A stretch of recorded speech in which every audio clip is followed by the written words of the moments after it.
আপোনালোকে দেখিবলৈ পাইছে যে ৰাতিপুৱা হোৱাৰ লগে লগে বান্দৰে উপদ্ৰৱ কৰেহি। শুই থকা সময়তে গোটেই বান্দৰে ইমানেই অনিষ্ট কৰিছে যে ভাতৰ বতৰা চতৰা চব উলিয়াই মেলি ভাত চাত পেলাই দাইল চাইল পেলাই পিনে গোটেই ঘৰৰ ভাতে সিঁচৰিত কৰি দিয়ে আৰু গোটেই টিং চিং ফুটুৱাই শেষ কৰিছে। বৰষুণ দিলে পানী পৰে, এনেকুৱা অৱস্থা হৈছে বৰ্তমান।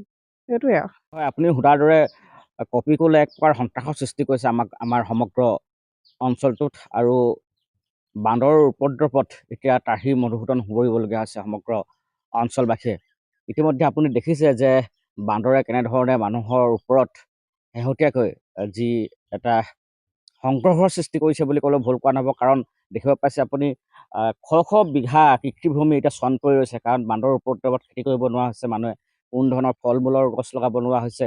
ইয়াৰ উপৰি আপুনি দেখিছে যে ঘৰৰ ভিতৰত এই মুহূৰ্তত ৰান্ধি থোৱা ভাত বা থৈ দিয়া শাক পাচলি, বজাৰৰ পৰা ক্ৰয় কৰি অনা শাক পাচলি সকলো খাই তহিলং কৰে। কোনো ধৰণৰ খেতি কৰিব পৰা এতিয়া সম্ভৱ নহয় বান্দৰ কপিকুলৰ পৰা। কিন্তু এনেধৰণৰ সমস্যাবোৰ হৈ থকাৰ পাছতো বন বিভাগক বহুবাৰ অভিযোগ আমি স্থানীয় অঞ্চলবাসী হিচাপে দাখিল কৰিছোঁ, কিন্তু এই বনৰীয়া এই বান্দৰসমূহক ইয়াৰ পৰা উলিয়াই নিয়াৰ বাবে, ইয়াৰ পৰা আঁতৰাই নিয়াৰ বাবে, বা কাষতে ফৰেষ্ট আছে ফৰেষ্টলৈ খেদি নিয়াৰ বাবে কোনো ধৰণৰ ব্যৱস্থা গ্ৰহণ কৰা নাই। কাৰণ বন্য আইন অনুসৰি যিহেতু বান্দৰক মাৰিব নোৱাৰি, সেইবাবে আচলতে এনেধৰণৰ বান্দৰৰ সংখ্যা ক্ৰমাৎ বৃদ্ধি পাইছে। বছৰত দুটাকৈ পোৱালি দিয়ে এটা বান্দৰে, যাৰ ফলত বৰ্তমান দেখিছে আপুনি জাকটো প্ৰায় 1000ৰো অধিক আছে, আৰু মানুহকো আক্ৰমণ কৰে। বহু মানুহ আঘাতপ্ৰাপ্ত হৈছে। সৰু লোৱাৰ বাবে এতিয়া কণ কণ ছাত্ৰ ছাত্ৰীসকলৰ বাবে এটা ভয়ৰ কাৰণ হৈ পৰিছে এনে বান্দৰৰ বাবে। যিকোনো সময়ত আচলতে কোনো ধৰণৰ ডাঙৰ যাতে ঔষধত নহয়। এতিয়া এনেকুৱা দেখিছোঁ যে বান্দৰে মাংসও খাব ধৰিছে, মাছো খাব ধৰিছে। এনেধৰণৰ এটা সন্ত্ৰাস হৈছে। আগতে কেৱল ফল মূল সেৱন কৰিছিলে বান্দৰে, এতিয়া সেইসমূহ বস্তু ভক্ষণ কৰিবলৈ ধৰিছে, আৰু ইয়াৰ লগে লগে যথেষ্ট আতংকৰ পৰিৱেশ এটা সৃষ্টি কৰিছে। ঘৰৰ ওপৰত এতিয়া দেখিছে আপুনি টিংবিলাক কেনেকৈ চালনীৰ দৰে ফুটা ফুটা হৈ গৈছে। এনেধৰণৰ সমস্যা প্ৰতি ঘৰতে, প্ৰতিটো অঞ্চলৰ ৰাইজৰ এইটো সমস্যা। আৰু আমি সেইবাবে চৰকাৰৰ ওচৰত দাবী জনাওঁ যে বন্য এই কপিকুলক যিকোনো প্ৰকাৰে ইয়াৰ পৰা খেদি নিয়ক।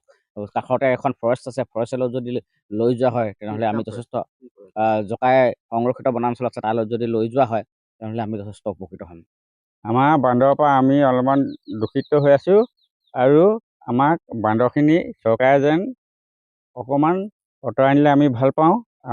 মই যেতিয়া নেকি 60জোপা অমিতা ৰুইছিলোঁ, সেই অমিতা পাতটো খালে আকৌ ভাঙি লৈ গ'ল। কিন্তু এতিয়া মই কি কৰিম? সেই 60জোপা অমিতাত মই 1 কেজি 60 কেজি পালোঁ হ'লে। 60 কেজি দাম কিমান হ'ব? অঞ্চলবাসীও আমাৰ ৰাইজৰ যিমানখিনি আমাৰ বকোৱা অঞ্চলত আছিলে, সেইখিনি অঞ্চলৰ মানুহৰ বান্দৰৰ পৰা খেতি কৰিব পৰা নাই। এই বান্দৰে যিখিনি নেকি ৰাইজে ৰুইছে চব অনিষ্ট কৰি গৈছে। ঘৰৰ টিংপাতৰ সেইটো দেখিছেই তোমালোকে কি অৱস্থা কি কৰিছে। শাক পাত দাইল যি সিহঁতি পায়, ধৰি লওক সোমাব পাৰিলে চব বস্তু লৈ গুচি যায়। কুকাৰ খুলি ভাত খাই দিছে। এতিয়া আমি কি কৰিম? কুকাৰটো যদি খুলিব জানে, সিহঁতক কি কৰিম আমি?